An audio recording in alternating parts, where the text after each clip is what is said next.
Karina from AB Consulting, and today I have the pleasure of hosting Isabel de Caires for our latest Q&A. Over the last few months, we've spoken with hospitality leaders to discuss the impact of this pandemic on people and operations.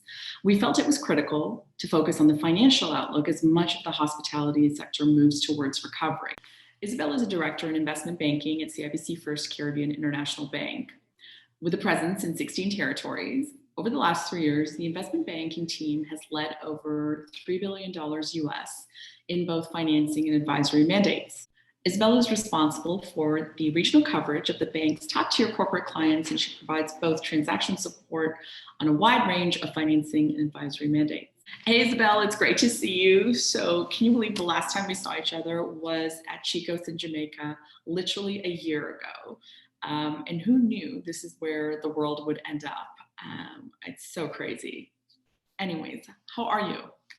I'm really well, thank you. And thank you so much for having me. And you're right, when you reflect back on conferences, even in the context of what we've been seeing in the last few months, it's really amazing that we're talking about something that happened less than a year ago and having such a large gathering. Well, it's certainly been a difficult few months for the Caribbean region and struggling financial markets. You know, as we come out of this crisis, what does the path to recovery look like as it relates to structural reforms, managing debt, liquidity, and, what efforts is FirstCaribbean Bank making to support hospitality and tourism in the region? Well, I think, as everyone knows, the region in itself is just so heavily dependent on its source tourism market. So predominantly that's going to be North America and Europe. And as we continue to see, certainly in the course of the last week, with some of the challenges being faced and the lockdown of UK being entered into in the next couple of days, it really just goes to show how fluid the situation continues to be.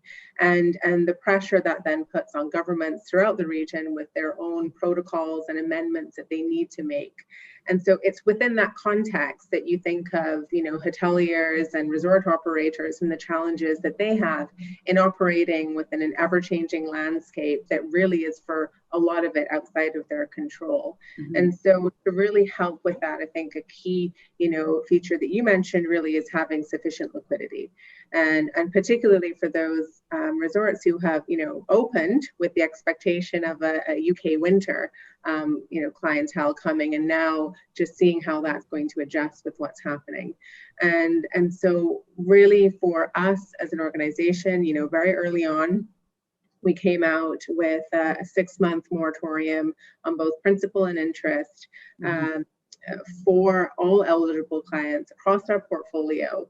And what we've seen as that those moratoriums have ended or are starting to end, we're working with our clients in providing extensions where we think that they are required or where the clients are needed. But in addition to that, we've also had to look at, operating lines, providing access to otherwise restricted cash reserves and really providing also covenant waivers so that our clients can really focus their efforts on their own protocols, their own scenario analysis, and ensuring that they're making the right decisions for their business as we move into 2021. And that's really, we really try and see ourselves as partners of our clients in working with them as we try and see, the extent to which we're going to see a true recovery. Thanks, Isabel. I couldn't agree with you more. I think the element of partnership is so important here, especially as you really need to think about a long-term outlook with those client relationships. Are you seeing more hospitality investment or development activity in certain areas of the Caribbean? I think overall there continues to be investor demand for the region as a whole, and we're seeing that in 2 ways. So one is on the development side, and coming into the pandemic, we had a large pipeline of projects that we were looking to finance. Those projects have not gone away, but investors are at this point just taking the opportunity to reflect, look at their business models, and perhaps making some revisions. But we don't see them, as I said, going away indefinitely, and the more that they're just been put on hold or delayed.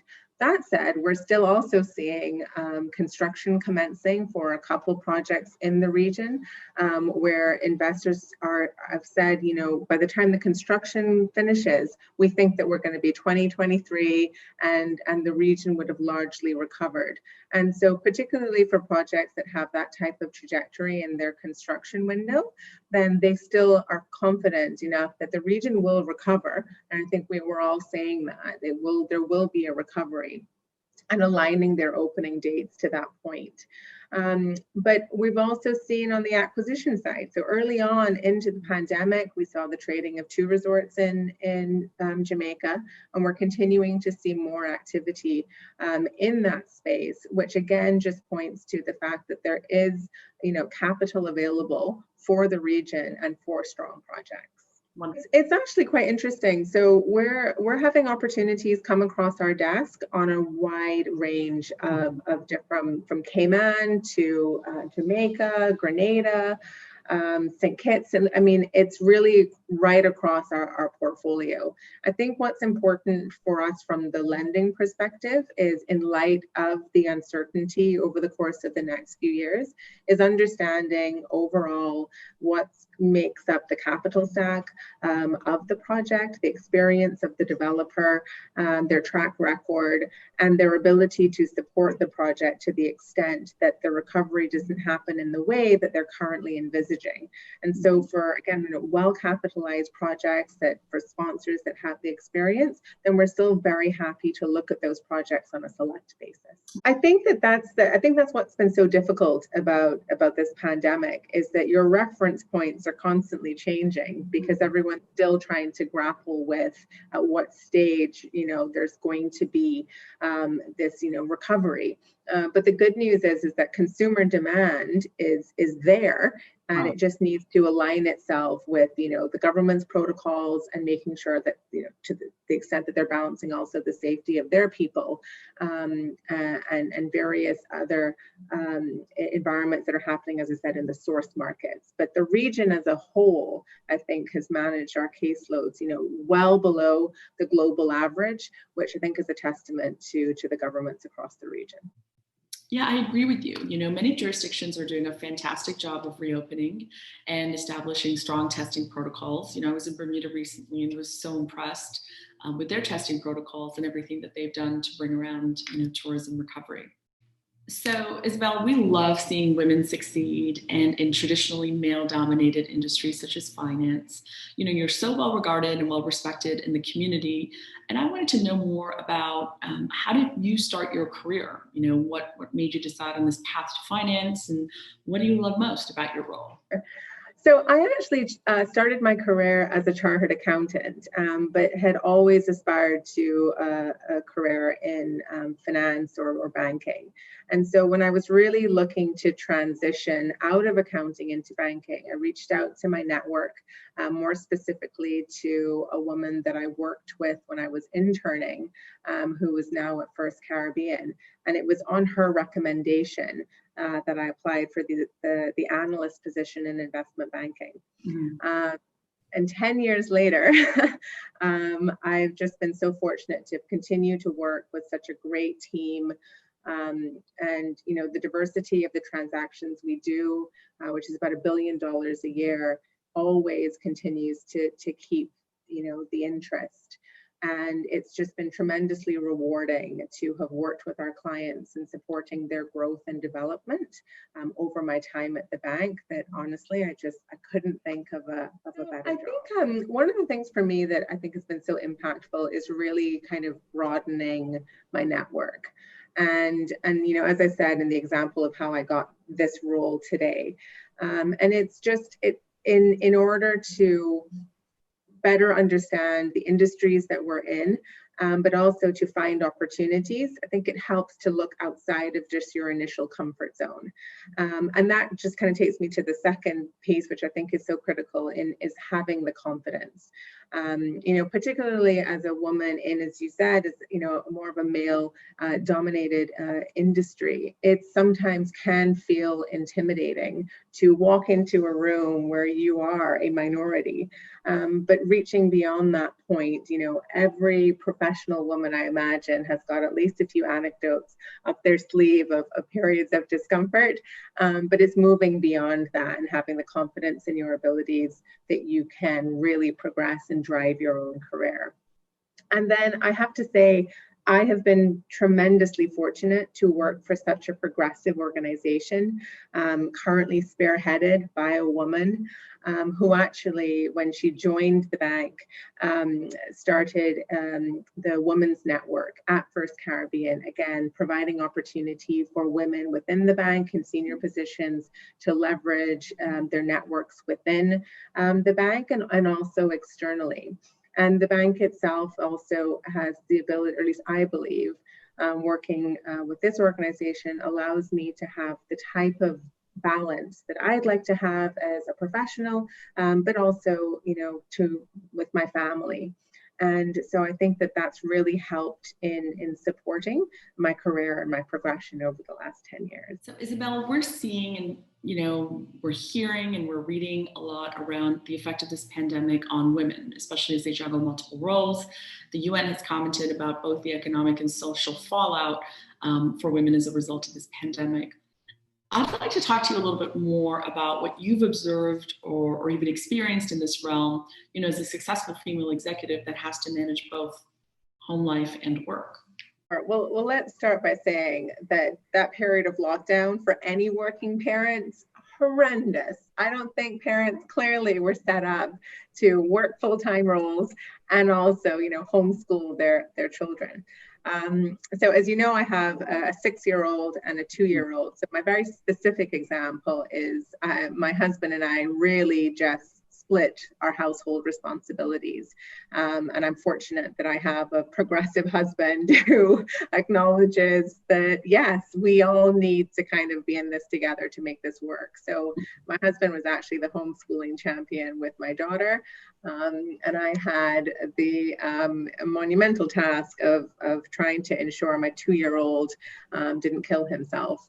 So it worked for us. But it's an interesting question as it relates to generally, because I think that society has been set up that organizations sometimes look at providing more leniency to women in allowing them to have more flexibility than they do with men.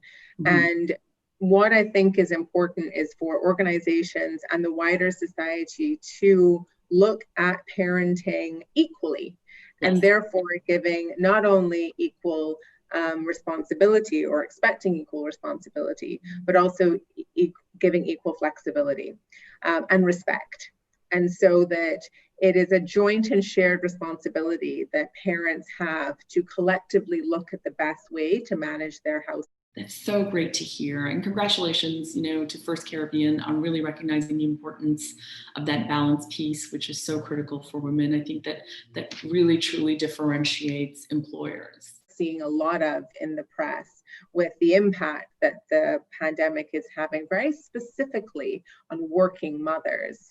And that's where I think that, again, I'm fortunate in that hasn't been, I wouldn't say that it hasn't been a burden. I think any parent is having the burden, but it is certainly one that I share with my husband and one that I would like to see coming out of this pandemic, a more shared view of parental responsibilities, both from a societal perspective and an organizational perspective. Thank you. I love that. And kudos to your husband. It looks like you found a way and it worked. I completely agree with you on homeschooling. It was a bit of a gong show for me. I like to think of it as a failed experiment.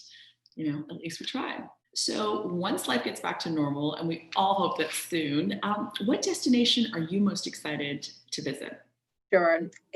I have to say, I love, with the platforms like Zoom and Teams and being able to connect virtually to to our clients and the wider industry, but I really miss that in-person connection that we are used to.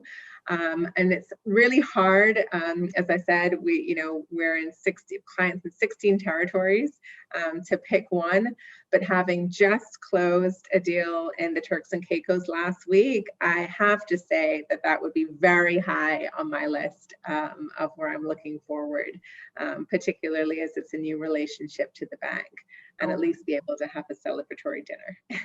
Thank you, Isabel. It's been an absolute pleasure chatting with you, and congrats on your amazing journey. I look forward to seeing you soon, hopefully somewhere in the Caribbean. In the meantime, please keep well. Absolutely. Absolutely. Thank you again, Amrita, and have a great day. Great.